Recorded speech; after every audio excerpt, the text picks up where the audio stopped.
សមាគមជប៉ុនកម្ពុជាបន្តអនុវត្តផែនការធុរកិច្ចក្នុងវិស័យសំខាន់ដើម្បីរួមចំណែកក្នុងការជំរុញការរីកចម្រើនផ្នែកធុរកិច្ចនិងការអភិវឌ្ឍសង្គមសេដ្ឋកិច្ចនៅកម្ពុជានៅវេលាព្រឹកថ្ងៃទី11ខែវិច្ឆិកាឆ្នាំ2025សម្ដេចមហាបវរធិបតីហ៊ុនម៉ាណែតនាយករដ្ឋមន្ត្រីនៃព្រះរាជាណាចក្រកម្ពុជាបានអនុញ្ញាតឲ្យឯកឧត្តមតាកាហាស៊ីហ្វូមីអាគីប្រធានសមាគមជប៉ុនកម្ពុជានិងគណៈប្រតិភូធុរជនចូលជួបសម្ដែងការគួរសមនិងពិភាក្សាការងារនៅវិមានសន្តិភាពក្នុងឱកាសនៃជំនួបឯកឧត្តមប្រធានសមាគមជប៉ុនកម្ពុជាបានថ្លែងអំណរគុណយ៉ាងជ្រាលជ្រៅចំពោះសម្ដេចបវរធិបតីដែលបានចំណាយពេលវេលាដ៏មមាញឹកអនុញ្ញាតឲ្យរូបឯកឧត្តមនិងគណៈប្រតិភូធុរជនចូលជួបសម្ដែងការគួរសមនិងពិភាក្សាការងារនាពេលនេះឯកឧត្តមប្រធានសមាគមបានគោរពជម្រាបជូនសម្ដេចបវរធិបតីថាក្នុងដំណើរទស្សនកិច្ចលើកទី5នេះមានការចូលរួមពីសមាជិកសមាគមទាំងថ្មីទាំងចាស់ចំនួន30ក្រុមហ៊ុនឯកឧត្តមប្រធានក៏បានគោរពរាយការណ៍អំពីវឌ្ឍនភាពល្អប្រសើរ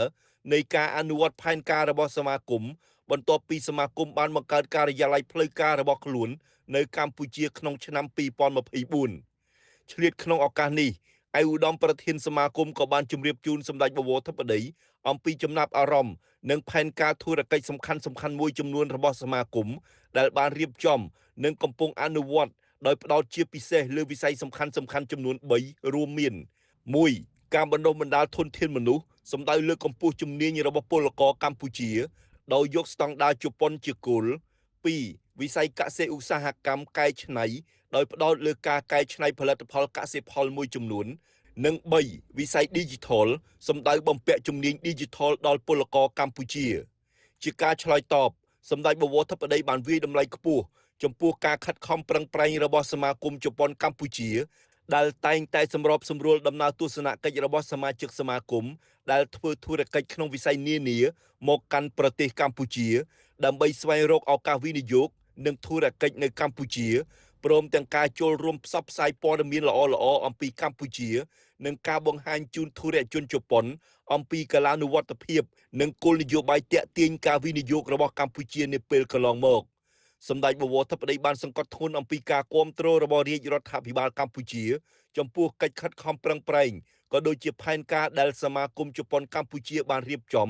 និងដាក់ឲ្យអនុវត្តព្រមជាមួយគ្នានេះសម្ដេចបវរធិបតីបានបញ្ជាក់ជូនឯកឧត្តមប្រធានសមាគមនិងគណៈប្រតិភូធុរជនថារាជរដ្ឋាភិបាលកម្ពុជានឹងបន្តបង្កលក្ខណៈងាយស្រួលនិងផ្ដល់កិច្ចសម្របសម្រួលដល់ការរៀបចំនិងអនុវត្តផែនការធុរកិច្ចនិងវិនិយោគរបស់សមាគមនៅកម្ពុជា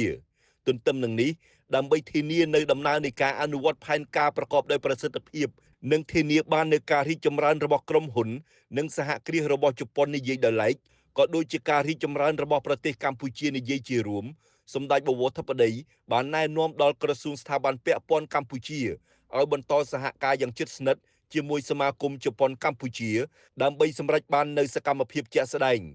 មុននឹងបញ្ចប់សម្ដេចបវរធិបតីបានរំលឹកឡើងវិញផងដែរថាក្នុងដំណើរទស្សនកិច្ចការងារផ្លូវការរបស់សម្ដេចបវរធិបតីទៅកាន់ប្រទេសជប៉ុនកាលខែឧសភាកន្លងទៅកម្ពុជាជប៉ុនបានឯកភាពគ្នាក្នុងការបង្កើតគម្រោងកញ្ចប់សហបង្កើតសេដ្ឋកិច្ចកម្ពុជាជប៉ុនក្នុងគោលបំណងលើកកម្ពស់កិច្ចសហប្រតិបត្តិការរវាងរដ្ឋនិងវិស័យឯកជនរបស់ប្រទេសទាំងពីរឲ្យកាន់តែជិតស្និទ្ធបន្ថែមទៀតសម្ដេចបវរធិបតីបានលើកទឹកចិត្តឲ្យសមាគមជប៉ុនកម្ពុជាចូលរួមសិក្សានិងស្វែងយល់បន្ថែមលើការបង្កើតតំបន់សេដ្ឋកិច្ចពិសេសសម្រាប់ក្រុមហ៊ុននិងសហគ្រាសជប៉ុនជាពិសេសសហគ្រាសធុនតូចនិងមធ្យមរបស់ជប៉ុននាពេលអនាគត